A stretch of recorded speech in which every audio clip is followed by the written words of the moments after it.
How to work remotely and productively at the same time.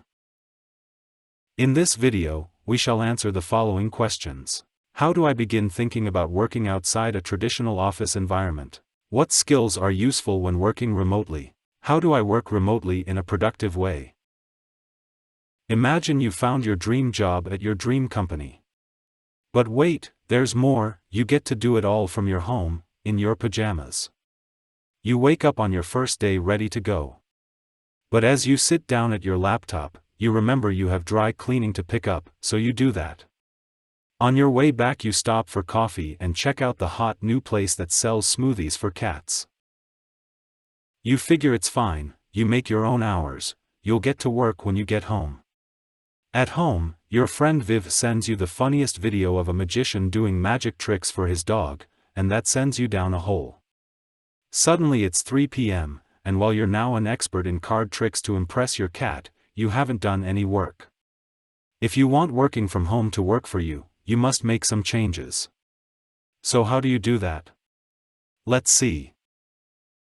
Working remotely, in other words, not from a traditional office, and often from the comfort of your own home, can seem like a blessing. For one, there's no commute to worry about, and no in-person meetings eating up your time. And then there's the added flexibility. You can take time to run errands, go to the gym midday, or pick up kids from school. However, that freedom also comes with a responsibility to yourself to make sure that you're treating your remote work like a real job and getting as much out of yourself, if not more, as you'd get if you were working in an office. Of course, there are ways you can make sure you're using your work time productively, and personal skills you can develop, to make it possible for your work life and every day needs to be balanced and taken care of. If you don't already have them, developing these skills can help make your remote work situation as productive as possible. Self-motivation, self-accountability, discipline, organization, and the ability to collaborate without meeting in person. Working remotely doesn't mean doing whatever whenever. Instead, schedule your time to be productive while still benefiting from the freedom of working remotely. Remote work requires a schedule much like a typical office job, except you're the only one holding yourself accountable. Even if you're not in an office, you'll likely work regular office hours to allow for collaboration with people at work in offices. If you want to intersperse non-work activities into the day, scheduling helps designate when that can and should happen so that you can still get work done and successfully collaborate with others. To stay on task, consider making a list of what you need to accomplish, both today and in the long term. Your list can be as detailed or brief as you need it to be. There are numerous free and paid tools you can use for this, but you can always just create a list in a text document or, if you're really feeling old school, use a pen and pad of paper. Writing down tasks helps you free up headspace so you're not constantly having to remember stuff you must do. Not only can it help you focus on the task at hand, but crossing out finished tasks can help you stay motivated, too. When creating your schedule, pay attention to the other commitments in your life and find a routine that lets you take care of those as well. If you have a child, build their care into your schedule. Time your work to coincide with pickup/drop-off from school, daycare, or the babysitter.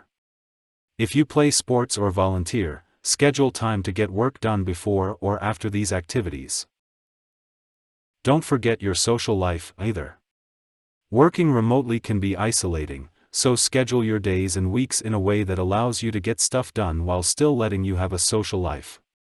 At the same time, make sure the people in your life know that working remotely does not mean you're free all the time.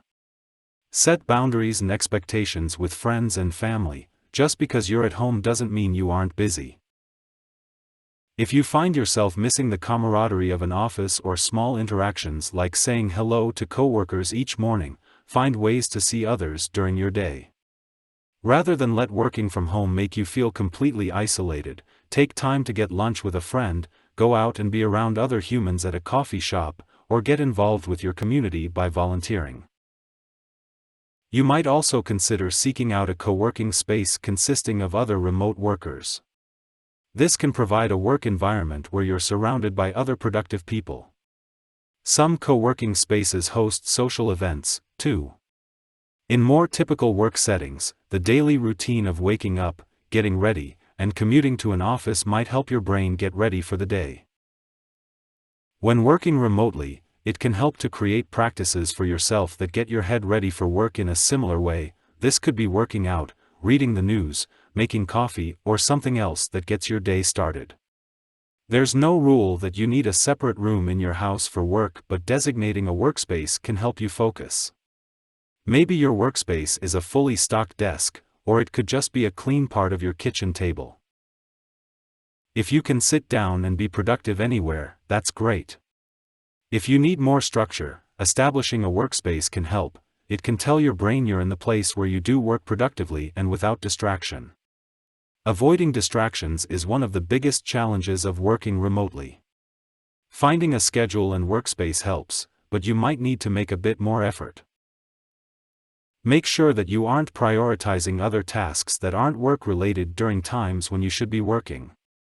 Don't overlap your work time interchangeably with time when you might be doing laundry or other chores. Use tools to help you block out distractions. Consider blocking social media sites while you work or turning your phone on Do Not Disturb.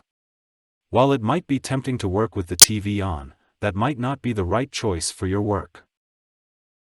Giving yourself small and big goals for yourself to accomplish will ensure that you have positive reinforcement throughout your day. A big goal might be finishing a project. A small goal might be completing one or a series of tasks that leads to that big goal.